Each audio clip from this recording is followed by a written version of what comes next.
Pour que ça bouge, un espace d'échange et d'apprentissage entre jeunes, pour les jeunes. Pour que ça bouge, des reportages, des chroniques et la bonne ambiance pour les jeunes. Pour que ça bouge, un environnement décontracté autour des thématiques discutées par des jeunes assistés d'un consultant. Pour que ça bouge, c'est tous les mercredis à 16h sur la 94.3. Ça va bouger sur Radio Cotonou.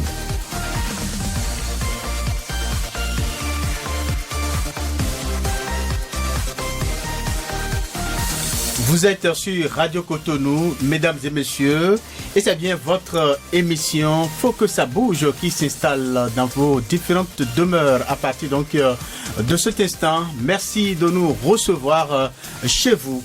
Le constat est non négligeable dans les différents lieux de culte.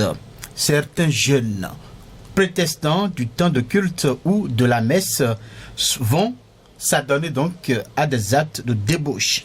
Pour les parents, leurs enfants sont allés à l'église ou à la séance de prière. Cette pratique, ne laisse pas cette tranche de jeunes sans conséquence. Votre émission Faut que ça bouge de ce jour s'y intéresse à travers le thème le temps de culte utilisé pour la vie de débauche à l'insu des parents. Comment conscientiser la jeunesse? Le temps de culte utilisé pour la vie de débauche à l'insu des parents. Comment conscientiser la jeunesse? C'est bien la thématique qui fera objet de nos échanges à partir donc de cet instant. Pour en parler, je suis dans ce studio avec Alès Nounoufine. Bonsoir. Bonsoir Samson, ok. À côté de Alès Nounoufine, c'est bien Athanase Ronvi. C'est bien moi, bonsoir Samson, ok. Bonsoir Alès. Alors, comment vous allez? Je vais très très bien. Alès, vous aussi, comment vous allez? Je me porte très bien, Samson, et de votre côté? Je vais très bien aussi par la grâce de Dieu. Et puis de l'autre côté de la baie vitrée, c'est bien Patrice Béja. C'est lui donc qui assure la conduite technique de cette émission. En face de nous dans ce studio pour la prise d'image, c'est bien Job Chikpe. Merci une fois encore de nous recevoir chez vous. Notre consultant, il est déjà confortablement installé dans ce studio. Et comme d'habitude dans cette émission, vous allez donc l'entendre au cours de cette émission. Merci une fois encore. Nous allons à présent passer donc à la première rubrique de cette émission, juste après cette transition. C'est Faut que ça bouge, et voilà, et donc ça bouge déjà ici à Radio Cotonou et nous l'espérons également dans vos différentes demeures. Ça bouge. Merci donc de nous recevoir. Nous précisons que, vous aurez la possibilité d'intervenir dans cette émission. Alès Nounoufine, vous allez très rapidement préciser les numéros. Les auditeurs peuvent intervenir dans l'émission en appelant sur le 40 11 17 18, 40 11 17 18 ou en envoyant des messages sur le numéro WhatsApp 50 52 52 73, 50 52 52 73. Merci, et ceci à partir donc de 16h40 minutes. Les auditeurs peuvent participer, comme Alès l'a dit, à cette émission via donc ces différents numéros. Envoyez donc des messages WhatsApp.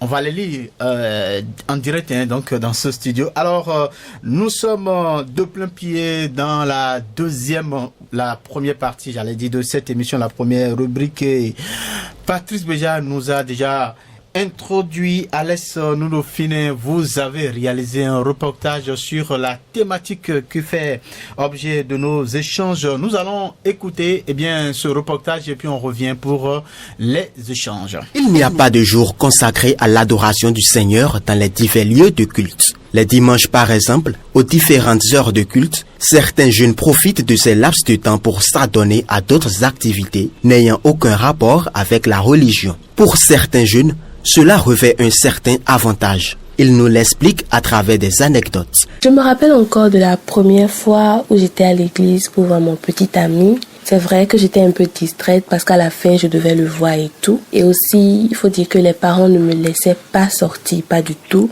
Donc, c'était pour moi la seule occasion de le voir. Donc, j'allais à l'église pour le voir, pas pour faire autre chose, mais juste le voir et passer un peu de temps ensemble.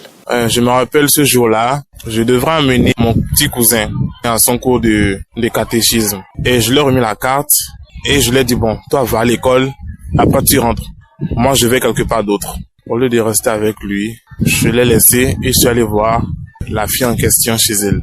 Et j'ai tout fait là-bas de manière à ce que je rentre vite, le chercher pour qu'on rentre. Dimanche aussi, c'était pareil. Quelles sont les raisons qui justifient ces actes et comment conscientiser la jeunesse? Fabrice, Gélias et Martine répondent. C'est parce que le climat est tendu à la maison que l'enfant n'a pas la liberté, que là, il met son intelligence en œuvre pour se frayer cette liberté-là. Donc, ce n'est pas directement la faute de l'enfant. C'est déjà le climat tendu, le climat peu favorable à une certaine liberté. Il revient aux parents de montrer aux enfants l'importance de la décision qu'ils ont prise. Bon, l'église, c'est un lieu sacré.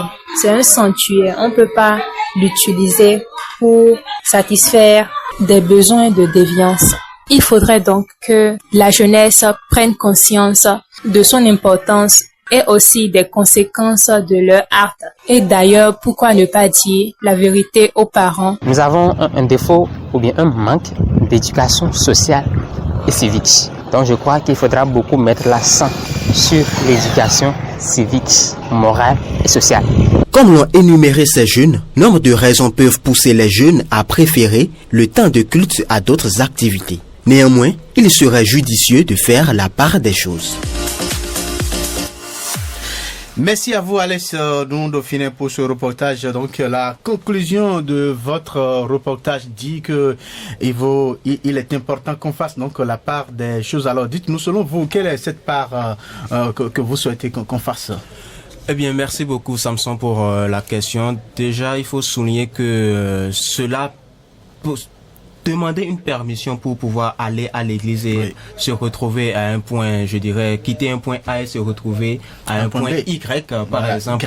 Voilà, parce que beaucoup de choses s'y passent. Voilà, constitue déjà, on peut dire, un mensonge. Oui. Déjà, pour l'intéresser à demander une permission pour aller à l'église, mais se retrouver quelque part d'autre avec une personne inconnue par les parents de l'intéressé. Donc, cela constitue déjà un mensonge. Donc la part des choses qu'il faudrait faire là, c'est savoir comment demander la permission aux parents pour se rendre à un endroit que l'on souhaite. Peut-être les parents n'ont pas, quelqu'un l'a dit dans le reportage, les parents n'ont, c'est le climat tendu à la maison ne permet pas aux enfants, ou bien je dirais même les jeunes, de pouvoir sortir comme ils veulent. Donc il revient sûrement aux parents de savoir faire la part des choses. La part des choses ne revient pas seulement aux enfants ou aux jeunes, mais la part des choses là revient également à la partie part.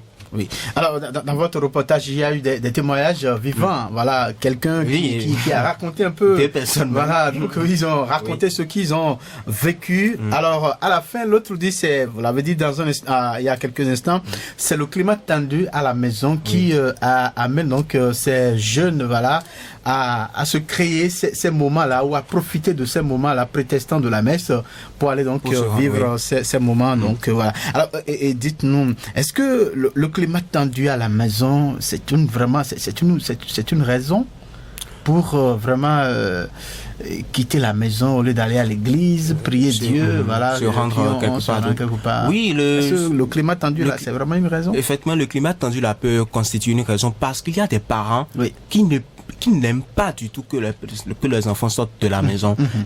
Peut-être bon.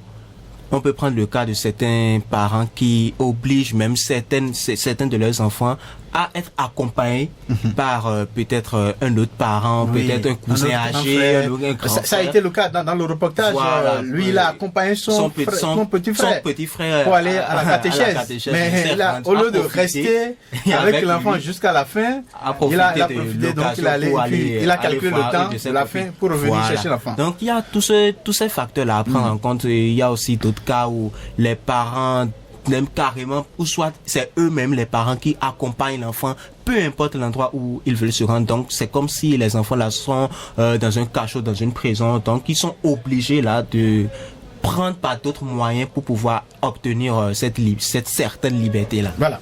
Merci à vous, Alès Noudofilin, pour ces précisions que vous apportez à ce reportage que donc vous avez réalisé. Merci à vous. C'est là donc la fin de la première partie de cette émission. Nous allons aborder sans transition, bien évidemment, la deuxième rubrique de cette émission, mais Patrick Béja va quand même nous y introduire.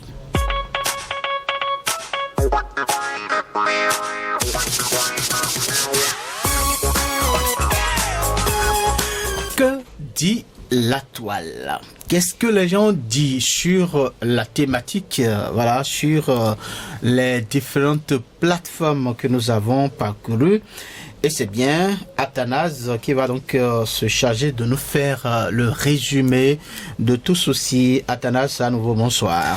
Oui, bonsoir à nouveau, Samson, ok. Alors, vous avez fait le tour donc de la toile. Hein. Qu'est-ce que les internautes ont dit sur la thématique que nous sommes en train de débattre? Voilà, le temps de culte utilisé pour la vie de débauche à l'insu des parents. Comment conscientiser la jeunesse? Un mot-clé pourrait être retenu, pourrait attirer notre attention à travers ce sujet. C'est bien le mot débauche. Pour commencer, certains se demandent encore quels sont les bons réflexes pour avoir quand on est dans une église. Déjà, il faudrait faire une génuflexion, c'est-à-dire poser son genou droit à terre et se tourner vers le Saint-Sacrement. Évitez d'avoir les mains en poche et garder surtout le silence. Bien après ces comportements, il faudrait savoir que pour la morale chrétienne, la débauche est une expression des péchés de gourmandise et de l'usure. Certains papes se sont fait connaître pour leur débauche.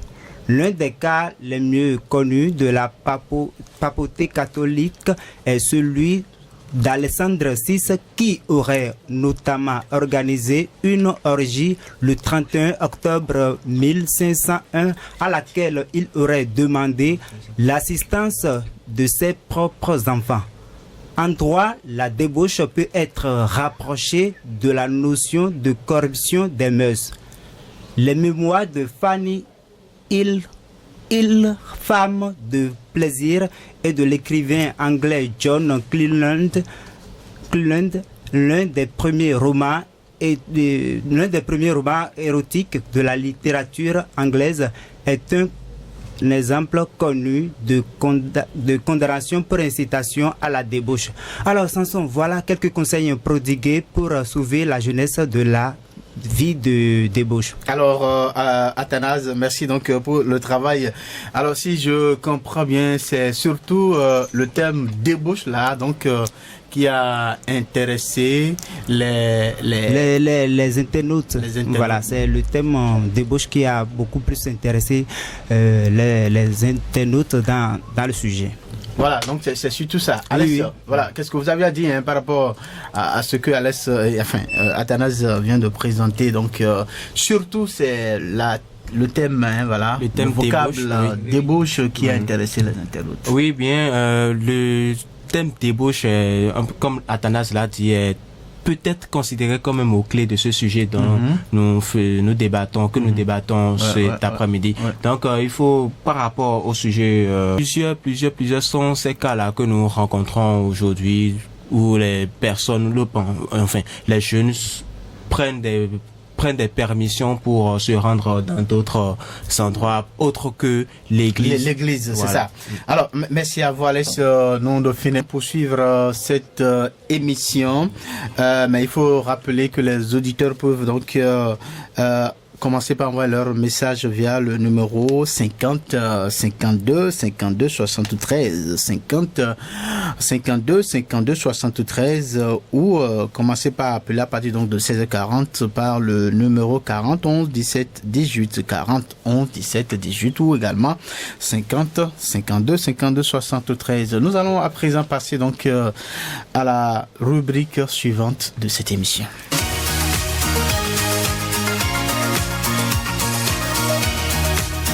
Et bien, c'est le moment donc d'échanger avec notre consultant qui a suivi tout ce qui a été dit depuis le début de cette émission. Alors lui, il a pour nom Aristide Tchabi. Monsieur Tchabi, bonsoir. Oui, bonsoir à vous. Et comment vous allez? Très bien. Vous êtes blogueur Love et directeur donc de la société groupe CTAD Salle. C'est bien ça? Oui, c'est bien ça. Alors quand on dit blogueur Love, qu'est-ce qu'on peut retenir? Blogueur Love, c'est que j'ai un blog que j'anime sur l'amour. En fait. Ok, d'accord. Donc tout ce qui concerne l'amour, c'est ça? Oui, oui. Très bien. Alors, merci à vous. Merci donc de votre présence sur cette émission.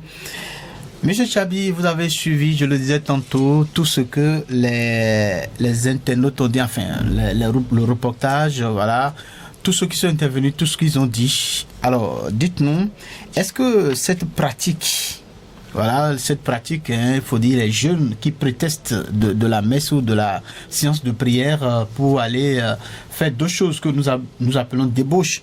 Alors, nous allons les conscientiser et c'est justement pour ça, vous êtes là. Alors, dites-nous, est-ce que cette pratique-là, pour vous, ça existe vraiment? Oui, cette pratique existe parce que chaque étape de la vie à ces pratiques. Oui. Donc, quand le moment de l'adolescence vient, chacun essaye de pouvoir découvrir un peu le monde autrement. Oui. Ce qui amène les adolescents, les jeunes, à vouloir se cacher, à vouloir mieux comprendre ce que c'est que l'amour, sans forcément écouter les conseils des aînés. Donc, cela étant, quand il y a peut-être trop de pression à la maison, ou même quand il n'y a pas de pression, l'adolescent essaye de se créer un cadre où il se lance pour pouvoir vivre sa vie affective d'une manière ou d'une autre. Voilà. Alors, surtout ce cadre que ces jeunes-là créent, c'est à l'insu des parents. Oui, exactement, à l'insu des parents, parce que pour d'autres qui n'ont pas eu un certain climat de confiance avec les parents, ils préfèrent découvrir eux-mêmes leur vie affective et avec l'appui, peut-être les conseils des camarades, ils essayent de pouvoir eux-mêmes s'y lancer et d'éviter les parents pour qu'il n'y ait pas un souci avec les parents. Donc voilà. Alors vous confirmez donc que cette pratique existe parce que vous êtes aussi quelqu'un qui enseigne la parole de Dieu. Vous savez de quoi il s'agit. Alors est-ce que vous avez un cas pratique à nous raconter comme expérience vécue?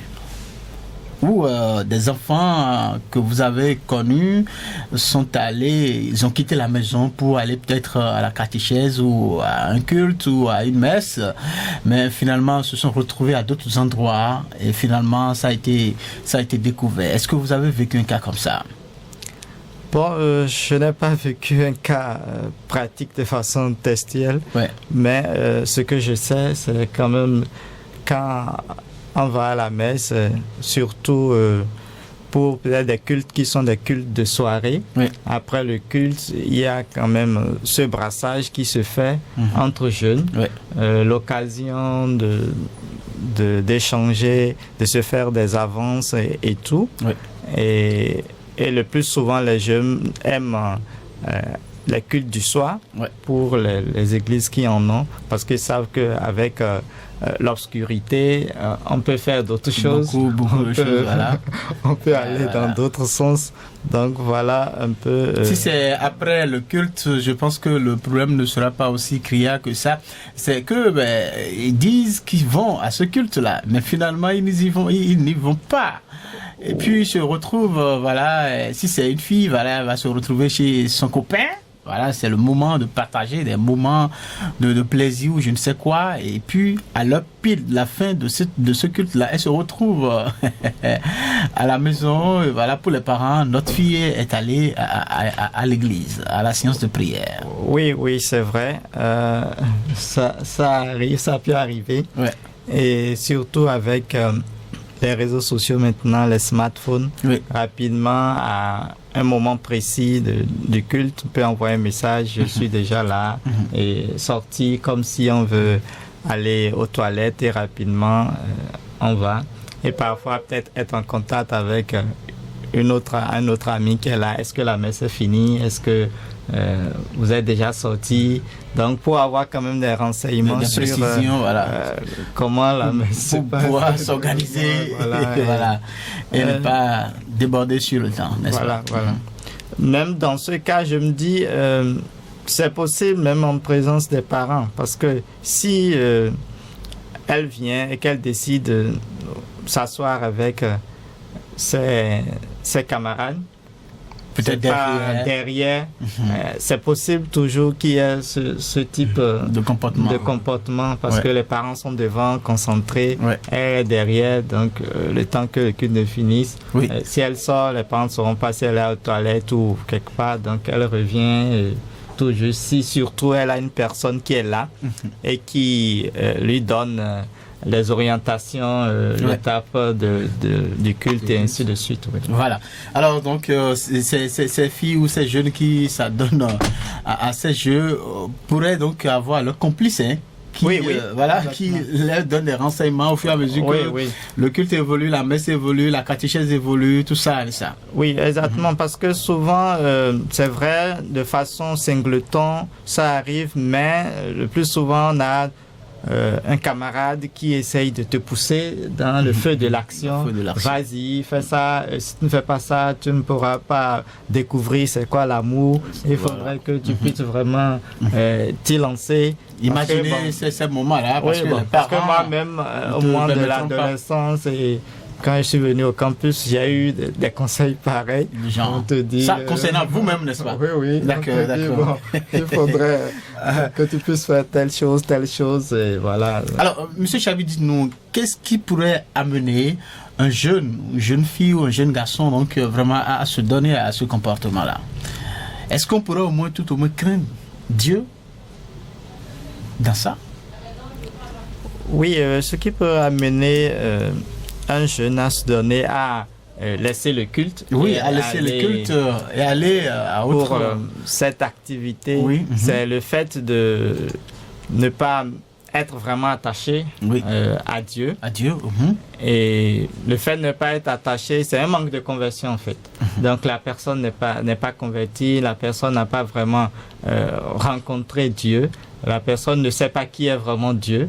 Donc, dans ce cas, la personne s'en fout de tout ce qui est Dieu. C'est peut-être les parents qui ont dit allons-y.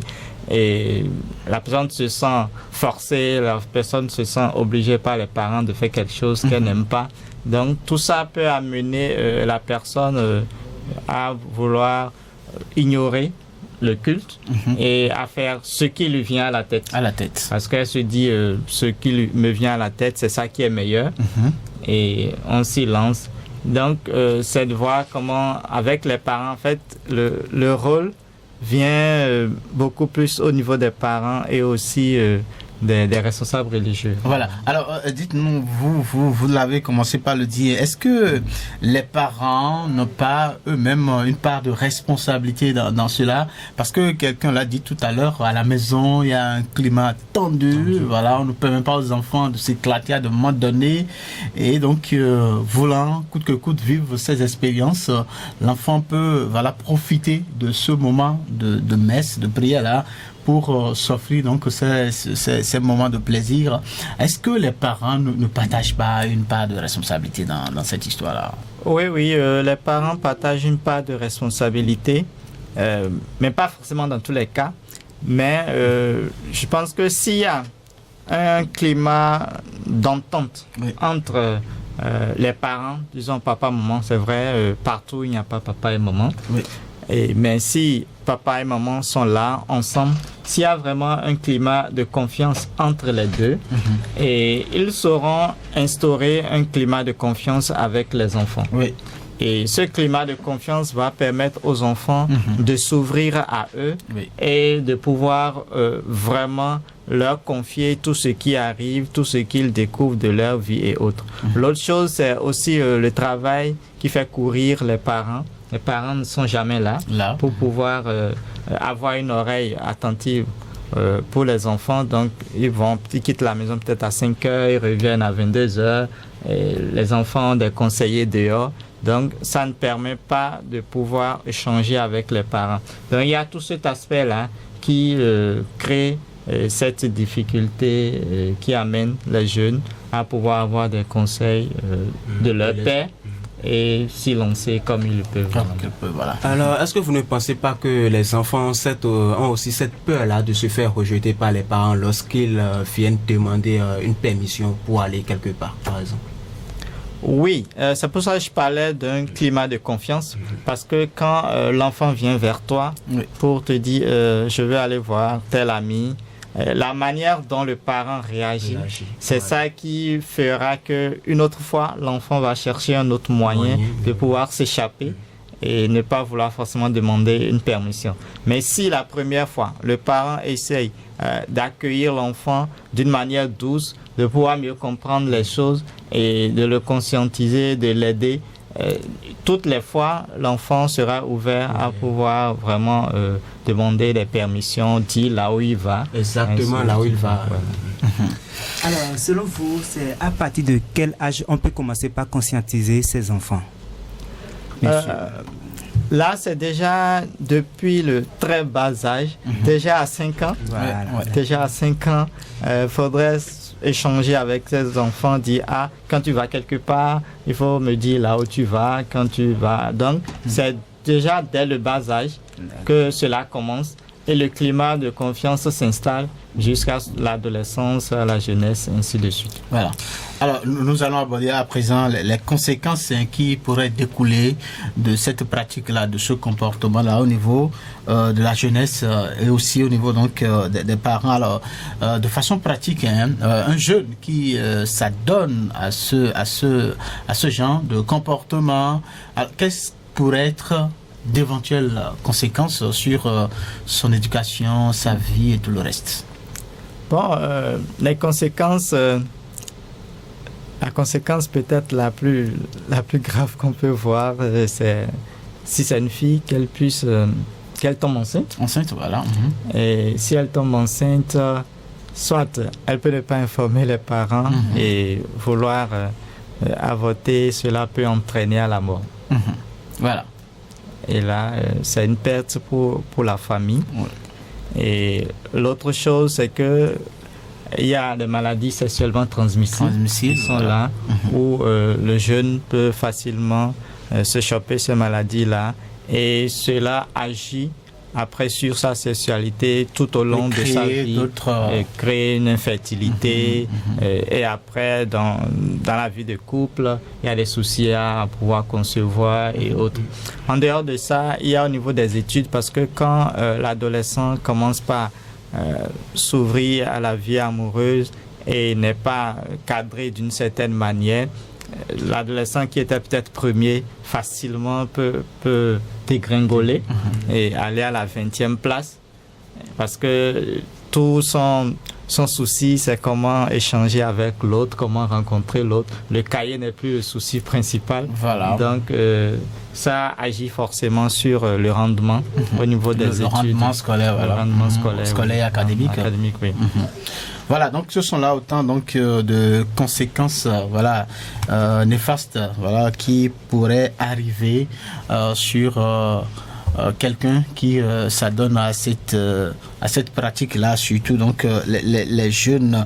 Alors nous parlons de temps de l'église, de temps de la messe et tout le reste. Alors est-ce que les responsables de l'église, des églises, les responsables des cultes aussi ne peuvent pas prendre conscience de la chose et créer un cadre pour canaliser un peu le phénomène? Oui, c'est possible qu'un cadre soit créé pour canaliser le phénomène. Il y a parfois des creusets qui sont créés pour aider les jeunes à pouvoir mieux comprendre leur sexualité, que ce soit dans les églises. Donc il y a même des formations qui se font, par exemple on appelle des séminaires de la vie affective dans certaines églises, où on aide le jeune à mieux comprendre ce que c'est que la sexualité selon le plan de Dieu. On l'aide à comprendre qu'en fait son corps est un temple précieux où Dieu a installé qu'il ne doit pas utiliser son corps pour faire de n'importe quoi. Voilà. Donc, il doit respecter son corps parce que quand on prend, par exemple, l'appareil, le sexe, en biologie, on parle d'appareil reproducteur. Donc, quand on dit appareil reproducteur, c'est pas appareil de distraction ni appareil pour s'amuser. Donc, c'est quand on veut reproduire qu'on y va. Qu'on y va. Donc, c'est pas à utiliser à n'importe quel moment. Il y a un moment de la vie où cela est utilisé, chaque chose à son temps. En dehors donc de ces formations formelles dont vous parlez, est-ce que pendant les temps de culte là, il faut pas faire quelque chose pour empêcher peut-être un enfant, un jeune de sortir du cadre de l'église pendant ce temps que ça va durer et empêcher les enfants donc d'aller au lieu de participer à la messe, donc de sortir? Est-ce qu'il faut mettre un gardien au portail? Comment ça peut se passer pour que les enfants puissent véritablement rester à l'église? Parce que ils ont dit à la maison, nous allons à l'église. Comment faire alors pour les maintenir à l'église là? En fait, là, ça dépend de l'affluence du lieu de culte. Oui. Parce que si le lieu de culte est visité par beaucoup de personnes, il sera très difficile de pouvoir mettre une certaine rigueur dans ce contrôle-là. Oui. Parce qu'il y a d'autres lieux de culte où il y a plusieurs célébrations dans la journée, d'autres viennent d'autres parts. Donc, puis ça se succède. Voilà. Donc, c'est compliqué de savoir qui était là, qui n'était pas là, tu vas où. Donc, ce serait vraiment compliqué. Ça serait vraiment compliqué. Oui, mais je voudrais ajouter qu'il y a certaines églises, dans certaines églises pour certaines messes, je pense qu'il y a des scouts qui restent à l'entrée au portail pour éviter qu'il y ait de nombreux va-et-vient. Donc cela peut également améliorer, aider. Oui, vous avez parlé de nombreux va-et-vient. Oui. La personne là va faire peut-être un seul va. Oui. Un seul vient. Donc là, ce n'est plus nombreux. Oui, c'est vrai. Donc si la personne te dit vraiment j'ai envie d'aller acheter quelque chose dehors. Non, pas acheter. Souvent quand tu dis acheter, on te dit non, c'est pas l'heure d'acheter. Je veux aller aux toilettes, vraiment je veux aller au WC. Oui, mais le toilette pourrait être dans l'enceinte de l'église. Oui, les toilettes pour empêcher l'enfant de sortir du cadre de cette église-là. Oui, les toilettes pourraient être dans l'enceinte, mais si, on ne sait jamais, ça dépend du cadre de l'église. Oui. S'il y a une autre porte, pas les toilettes, ou bien même si les deux, si les toilettes ne sont pas séparées homme-femme, et que les deux on se rencontre dans les toilettes. Beaucoup de choses peuvent se passer là. Donc c'est vraiment compliqué de pouvoir régler. Ce qui aidera vraiment, c'est que l'enfant même soit conscient. Alors, vous avez présenté tout à l'heure les conséquences là de façon chaude. Alors, dites-nous, spirituellement parlant, vous dites que vous allez à l'église, mais on vous retrouve ailleurs. Alors, spirituellement, quelles sont les retombées? Bon, spirituellement, pas beaucoup de retombées parce que là, vous n'êtes pas en ligne droite avec votre Dieu. Oui. Et dans ce cas-là, c'est un cas de péché. Et dans le cas de péché, la personne n'a pas certaine grâce. Parce que quand vous n'obéissez pas à Dieu, comme c'est dit dans la parole de Dieu dans Deutéronome 28, il y a beaucoup de grâces que vous perdez. Vous avez des malédictions. Donc, le mieux, c'est de pouvoir vraiment obéir à Dieu. Et suivre les préceptes que Dieu nous donne parce que ça nous aide. Merci. Monsieur Chabi, nous allons poursuivre cette fois-ci avec les appels. Voilà, donc c'est le moment pour les auditeurs d'intervenir, de faire donc d'appeler, de poser des questions ou d'apporter donc des contributions à cette émission. Ils peuvent aussi envoyer des messages. Donc c'est sur 40 11 17 18 40 11 17 18 ou 50 52 52 73. Voilà, Patrick me le signale, un auditeur s'installe déjà. Bonjour. Oui, bonjour Tonton. Oui, bonjour, à qui ai-je l'honneur? Bernardin Fabi, Toro depuis Maro et Niger. Bernardin Fabi. Donc, depuis Maro. Très bien, de votre côté. Ça va bien. Je salue vos invités. Oui, bonsoir à vous. D'accord. Bon, pour le sujet du jour, la responsabilité devait être auprès des parents. Et dès que votre enfant commence à avoir ce genre de démarche, vous devez savoir. Ok. On doit surveiller les enfants à tout moment. S'ils vont à l'église, si on a le temps, on devait être à l'église avec les enfants. Et quand ils commencent et que les parents ne se rendent pas compte de ce que font ces enfants-là, oui. Parce que tout d'abord, les études, ça commence à réfléchir. Parce qu'un adolescent qui commence à fréquenter une fille, il perd tout son temps peut-être à écrire des messages et à appeler la fille. Oui. Mais au lieu de se contenter de ces cahiers, non, ils vont s'occuper de ces petites filles-là. Et tout d'abord, ils vont plus assister à la messe. Oui. À l'école, ça ne va pas aller. Et les conséquences sont énormes. Sur le côté des filles, souvent, elles tombent enceintes, précocement. Oui. Et en même temps, c'est des amis qui leur montrent la voie à suivre pour pouvoir avorter. Avec l'avortement, quelles sont ses conséquences? Avec tout ce que nous voyons maintenant, peut-être que c'est le seul enfant qu'elle va avoir dans sa vie.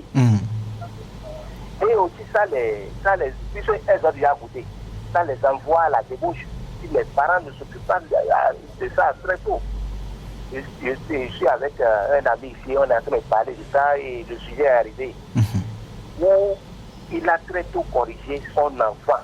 Et ça s'est arrêté là. C'est ce qu'on doit faire. On doit avoir les yeux grandement ouverts sur les enfants. Nos enfants, ils veulent rapidement goûter à la chose. Alors que nous, on n'a plus le temps pour goûter à ça. C'est tellement sucré que quand tu goûtes à ça, tu ne peux plus revenir en arrière. Ouais. Donc, à nous les parents d'être réveillés. En tout cas, moi j'ai averti les miens. Je les ai avertis. Tant que tu es dans ma chambre, je te donne à manger. Si tu vas goûter à ça, tu vas souffrir. Parce que je ne vais pas te laisser une minute. D'accord. Donc, ce que j'ai à dire, on a qu'à avoir les yeux grandement ouverts sur nos enfants. Pourquoi les diriger jusqu'à là où ils seront prêts à aller goûter aux fruits de l'amour. D'accord. Merci. Merci à vous, Bernardin Fabi, dit Taureau. Voilà, donc il nous appelle de Maro, militaire. Il a fait une contribution. Merci infiniment à un autre auditeur. Bonjour. Oui, bonsoir, Samson Appela. Oui, bonsoir. Comment vous allez? Nous allons très bien. Et vous? Moi aussi, je me porte à merveille. À qui ai-je l'honneur? Je m'appelle Noupo Malik. Malik Noupo, vous nous appelez d'où? Je vous appelle vers de cause des humains. Noupo Malik. Oui, c'est bien moi. Vous êtes en direct sur Radio Cotonou. Les autres aussi, hein, ceux qui sont autour de toi là. D'accord. Oui, bonsoir. Voilà. Bonsoir, Malik. Oui, bonsoir. Ok, je vais aller un peu votre sujet là. Oui. Les enfants d'aujourd'hui, quand les parents peuvent soutenir les enfants, ça serait mieux. Parce que les enfants d'aujourd'hui sont de toutes les manières pour pouvoir demander toutes les permissions pour aller ailleurs. Mais c'est les parents qui vont faire des choses qui vont soutenir les enfants d'aujourd'hui. Parce qu'ils sont tellement... Allô? Ah, Malik est parti, n'a pas pu finir donc ses propos avant de partir. Il pourra donc nous revenir. Nous avons encore quelques minutes à faire pour recevoir les appels. Vous êtes bien sûr Radio Cotonou, c'est votre émission Faut que ça bouge. Un autre auditeur, bonsoir. Allô, bonsoir. Bonsoir, qui avons l'honneur? Je m'appelle moi Koumassa Honoré. Pardon? Vous nous appelez Koumassa Honoré. Koumassa Honoré. Oui. Et vous nous appelez d'où? Je vous appelle de Sekandji. Sekandji. Vous êtes en direct sur Radio Cotonou, monsieur Koumassa. Oui. Bonsoir, monsieur. Bonsoir. Oui. Vous là-bas. Ça va. Allez-y pour votre préoccupation, s'il vous plaît. Bon, pour le sujet, nous, en tant que parents aujourd'hui... Oui, vous allez diminuer un peu le volume de votre poste récepteur, s'il vous plaît. Non, là, on pourra vous recevoir 5 sur 5. Non, je me suis même déjà éloigné. D'accord, c'est bien. Vous l'avez bien fait. Allez-y, on vous écoute. D'accord. Oui. Aujourd'hui, en tant que parent, oui, la vie des enfants aujourd'hui, c'est vraiment très, très délicat. Mais les enfants d'aujourd'hui, si on ne sait pas faire, on va alors aviser contre la loi. Vous connaissez voter alors à l'Assemblée. Parce qu'on dit même on ne doit pas taper les enfants. Je ne sais pas si vous me suivez. Très bien, on vous suit. Et quand c'est ainsi, bon, allez alors déborder, alors à taper les enfants. Il y a d'autres enfants qui même alors convoquent leurs parents. Est-ce que c'est des choses qui peuvent se passer? C'est des choses anormales. Oui. Oh, qu'est-ce que le parent cherche alors à les taper? C'est qu'on veut leur bonheur. Et ainsi, comment allons-nous faire? L'enfant maintenant chez toi, tu le nourris, tu lui fais tout. Au lieu de te dire la vérité, d'aller à Sopa, on le voit alors, ou à Porte-Nouveau. Pour se livrer à quoi? Et c'est ce que nous n'avons pas voulu, nous, en tant que parents. Et ainsi, on devient sévère. Vous voyez? Donc, je vous en prie, alors, ce sujet-là est un sujet très très bon à revenir encore. On va encore débattre sur ce sujet. Merci infiniment. Merci donc de votre contribution, M. Koumassa.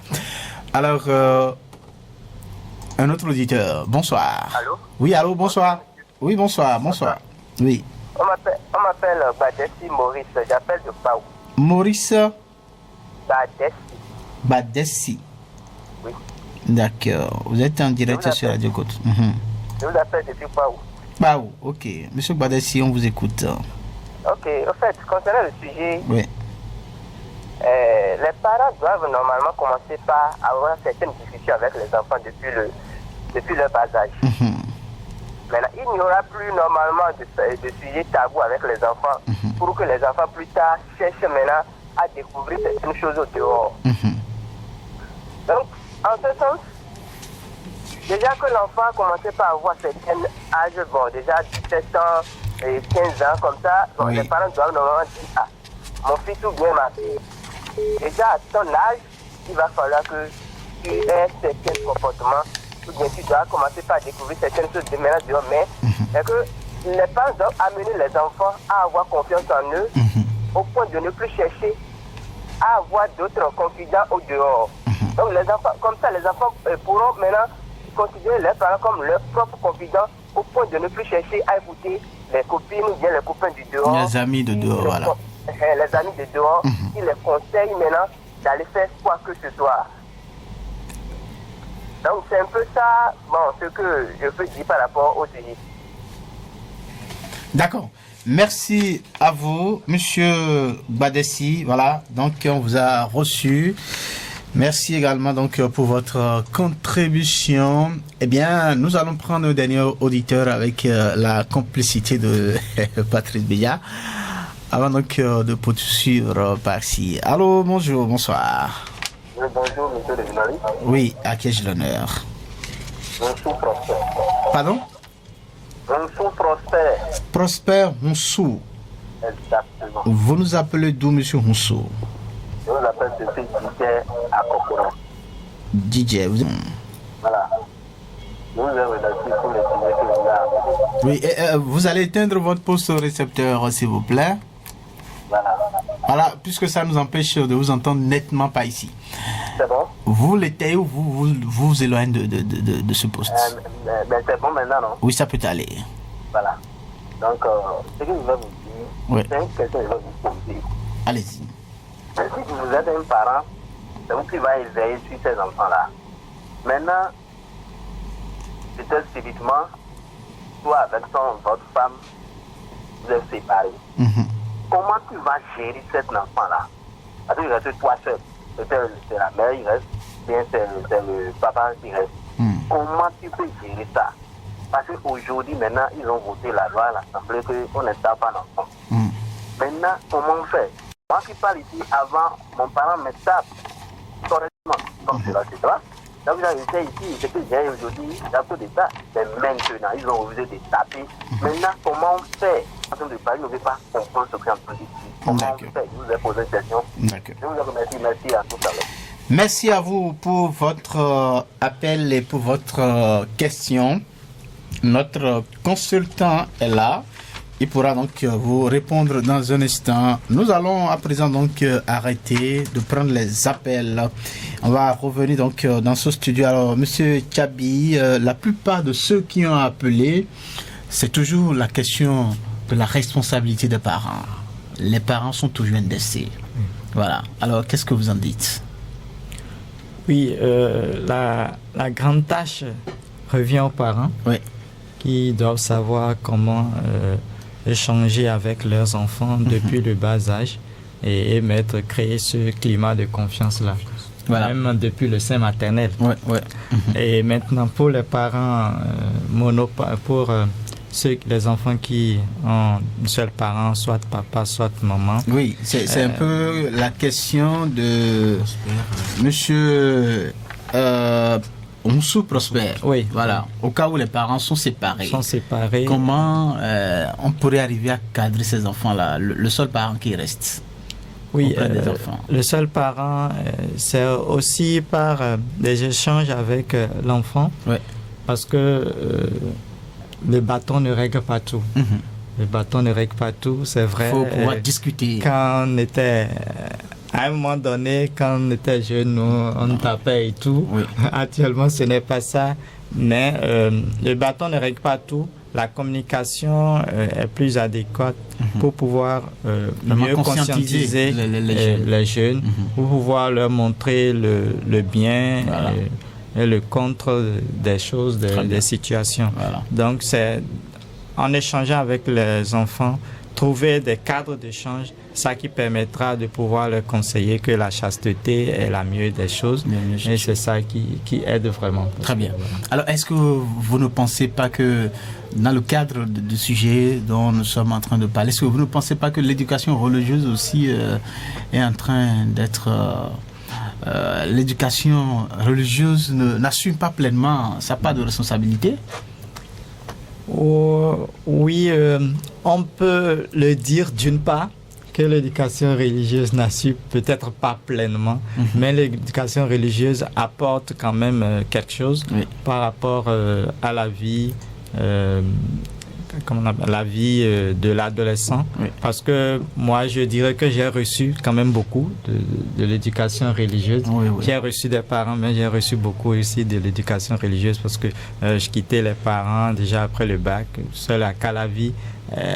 Après, c'est l'éducation religieuse qui m'a aidé à pouvoir rester vraiment sur la droite. C'est ça. Alors, je pose la question parce que si l'éducation était rigoureuse comme cela se doit, les enfants peuvent vraiment craindre Dieu au lieu de prendre le temps de l'église et aller faire autre chose. Ils pouvaient dire attention, Dieu, et puis ça pourrait aussi les aider. Oui, comme je l'avais déjà dit, la base c'est l'éducation parentale parce que si les parents te donnent une certaine ligne de conduite. Ensuite, l'éducation religieuse va appuyer cela et vraiment te donner... Très bien. Merci à vous, monsieur Chabi. On va revenir pour lire rapidement les messages. Nous en avons reçu quelques-uns là.